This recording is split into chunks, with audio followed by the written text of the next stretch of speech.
Hello, xin chào các bạn đã quay trở lại với review 5 phút. Ở cuối tập 42, sau khi phát hiện ra đám người Phạm Lao đang tìm mình, rất nhanh Tiêu Lệ đã an bài mọi thứ. Còn Tiêu Viêm trong lòng bất an, anh ấy cũng liền đi trước. Và đúng như dự tính, tại doanh trại nơi đóng quân của Tiêu Lệ, rất nhanh Phạm Lao đã mang theo người của Hắc Minh đi tới. Nương theo đó, từ bên ngoài doanh trại, hàng trăm người của Hắc Minh trong tay cầm binh khí đã bao vây nơi này lại. Lúc này đây, cảm nhận được khí tức của đối thủ mang theo khuôn mặt băng lãnh, Tiêu Lệ cầm chính kích trong tay, sau đó liền đi ra bên ngoài. Khi cánh cửa mở ra, hư ảnh Tiêu Lệ cũng liền xuất hiện và đối đầu với Phạm Lao cùng 3 tên đấu vương cường giả.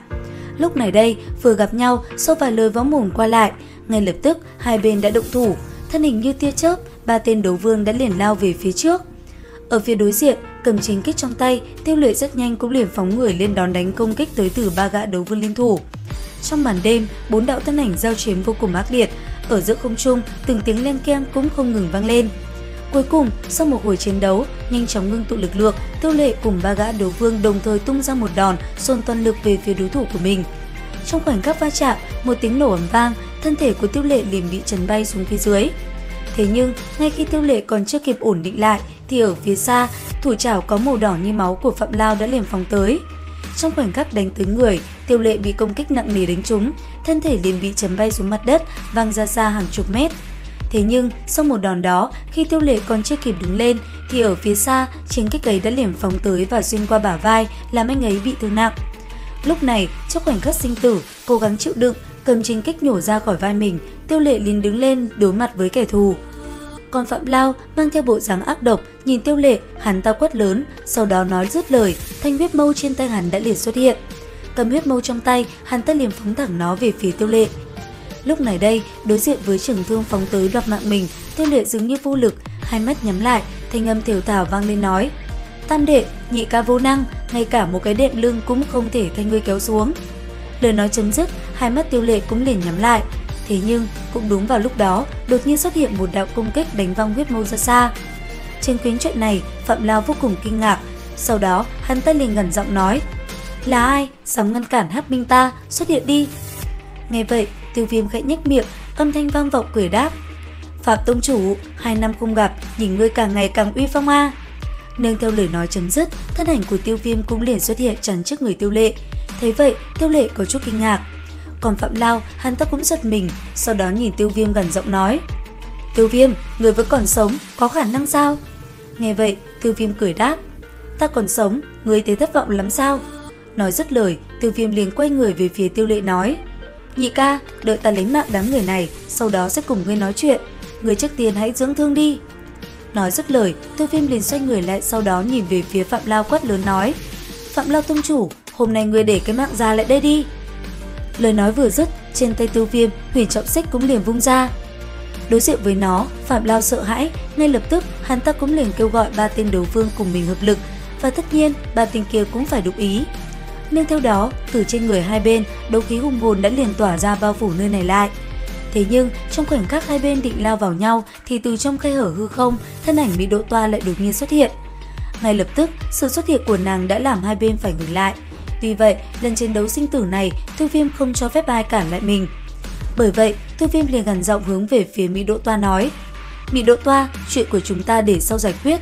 Hôm nay, nếu ngươi dám nhúng tay, Tiêu Viêm ta cho dù là liều mạng cũng phải cho ngươi bỏ mạng tại đây. Nếu không tin, ngươi thử đến thử xem." Nghe vậy, chân mày Mỹ Đỗ Toa nữ vương nhíu lại, ánh mắt sắc bén nhìn Tiêu Viêm đáp: "Tiêu Viêm, nhớ kỹ, mạng của ngươi là của ta, ta sớm muộn sẽ đến lấy nó." Nói dứt lời, nàng cũng liền xoay người rời đi. Lúc này đã không còn ai ngăn trở mình, đấu khí trên người bạo nộ. Sau đó, nhìn Phạm Lao, Tiêu Viêm như tia chớp đã ngay lập tức lao về phía Phạm Lao cùng 3 tên đấu vương mà đánh. Thấy vậy, Phạm Lao cùng 3 tên đấu vương cũng liền lao lên. Thế nhưng, ở giữa không trung, thân thể họ đang phóng tới thì đột nhiên dừng lại. Tâm hỏa xâm nhập làm trái tim bọn chúng như muốn nổ tung. Bởi vậy, chớp lấy thời cơ, cầm huyền trọng xích đánh ra, Tiêu Viêm liền ra tay trấn bay một gã đấu vương xuống mặt đất, khiến hắn ta mất đi sức chiến đấu. Thấy vậy, Phạm Lao gầm lên, hắn ta liền ra lệnh 2 tên kia vây bắt Tiêu Lệ, còn mình, hắn sẽ cầm chân Tiêu Viêm lại. Thấy vậy, hai cánh sau lưng dang rộng, thân thể như tia chớp, chỉ trong tích tắc, Tiêu Viêm đã lại một lần nữa lao về phía trước. Lúc này, đối diện với Tiêu Viêm đang phóng nhanh tới, Phạm Lao cũng liền hành động, từng đòn công kích cũng không ngừng phóng tới. Thế nhưng rất nhanh, Tiêu Viêm đã liền tránh né hết. Sau đó, khi đã chuẩn bị tiếp cận được Phạm Lao, bàn tay Tiêu Viêm liền sáng lên. Cuối cùng, một chiêu Bát Cực Băng đánh ra, Tiêu Viêm liền đập thẳng xuống người đối thủ của mình. Trong khoảnh khắc va chạm, một vụ nổ ầm ầm chờ bạo phát, thân thể Phạm Lao cũng liền bị chấn bay ngược lại. Lúc này, cảm nhận nguy cơ sinh tử, Phạm Lao liều mình. Ngay lập tức, biển máu lại một lần nữa xuất hiện, sau đó bao trùm hắn ta ở bên trong. Thấy vậy, dị hỏa trên người Tiêu Viêm liền tỏa ra, sau đó hai cánh dang rộng, anh ấy cũng liền lao thẳng vào trong biển máu và công kích Phạm Lao ở bên trong đó.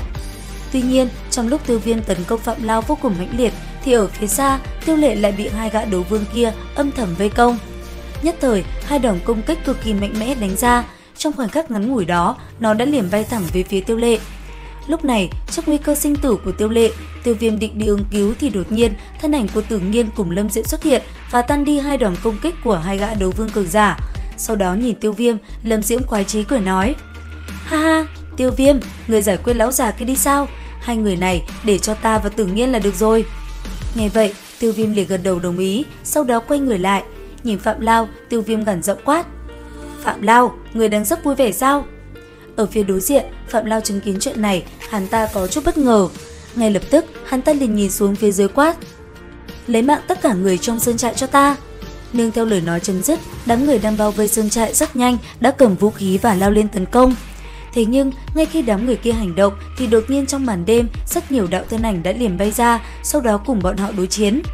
Ở phía trên, chứng kiến chuyện này, Tiêu Viêm gằn giọng quát: "Phạm Lao, 2 năm trước người may mắn mới thoát mạng, hôm nay người sẽ không may mắn như vậy đâu." Nghe vậy, Phạm Lao cũng gằn giọng, sắc mặt âm lãnh mang theo sự dữ tợn liền hiện ra. Sau đó, từ nơi hắn đang đứng, một biển máu đột nhiên xuất hiện. Thấy vậy, Tiêu Viêm khẽ nhếch miệng, sau đó bích lục hỏa diễm trên tay xuất hiện, Tiêu Viêm liền ném thẳng về phía biển máu và đốt nó. Nhưng theo hỏa diễm đi vào, biển máu kia rất nhanh đã bị suy yếu, bởi vậy Phạm Lao cũng liền thu nó lại. Sau đó từ trong biển máu, hư ảnh Phạm Lao cũng liền hiện ra, cầm huyết môi trong tay, hắn ta phóng thẳng về phía Tiêu Viêm ở phía trước. Thế nhưng cũng ngay lập tức, Tiêu Viêm đã liền tránh né nó. Sau đó, hỏa diễm lại tiếp tục bắn về phía hồ máu ở phía trước. Lúc này, sau một hồi bị hỏa diễm thiêu đốt, biển máu cũng từ từ biến mất, khuôn mặt cháy đen của Phạm Lao cũng liền hiện ra. Giờ khắc này đây, nhìn Tiêu Viêm ở phía trước, Phạm Lao vô cùng phẫn nộ. Sau vài lời võ mồm mang theo ánh mắt âm độc, Phạm Lao liền quát lớn nói: "Tiêu Viêm, chờ ta trở về, tập hợp nhân thủ sẽ lại tới tìm ngươi tính sổ. Đến lúc đó, ta nhất định sẽ mang ngươi ra băm thây vạn đoạn." Nói dứt lời, hai cánh sau lưng khẽ động, Phạm Lao cũng liền phóng về phía xa mà chạy. Thế nhưng ngay lập tức, Tiêu Viêm cũng liền đuổi theo. Trong không trung, từng đòn công kích của Tiêu Viêm cũng liền đánh ra, khiến Phạm Lao thương thế đầy người. Cuối cùng, Tiêu Viêm nhìn về phía trước, anh ấy gằn giọng nói: "Phạm Lao, ngươi không còn cơ hội trở về nữa rồi, kết thúc đi." Nên theo lời nói chấm dứt, ở trên tay Tiêu Viêm, một quả cầu màu bích lục đột nhiên xuất hiện, sau đó rất nhanh đã ngưng tụ lực lượng. Cuối cùng, khi năng lượng lên tới đỉnh điểm, Tiêu Viêm liền đánh thẳng nó lên người Phạm Lao, khiến hắn ta phải hét lên vì đau đớn. Cứ thế, ở trong ngọn hỏa diễm kia, thân ảnh của Phạm Lao cũng từ từ theo gió mà tan biến và mất tích hoàn toàn trong màn đêm. Còn đám tàng quân của Hắc Minh, sau khi Phạm Lao bỏ mạng, bọn chúng phần bị quét sạch, phần bị Tiêu Viêm dọa chạy mất dép, cuộc chiến cứ thế kết thúc. Đến đây thì hết tập 43/5 đấu phá thương khung. Xin chào và hẹn gặp lại các bạn ở những video tiếp theo.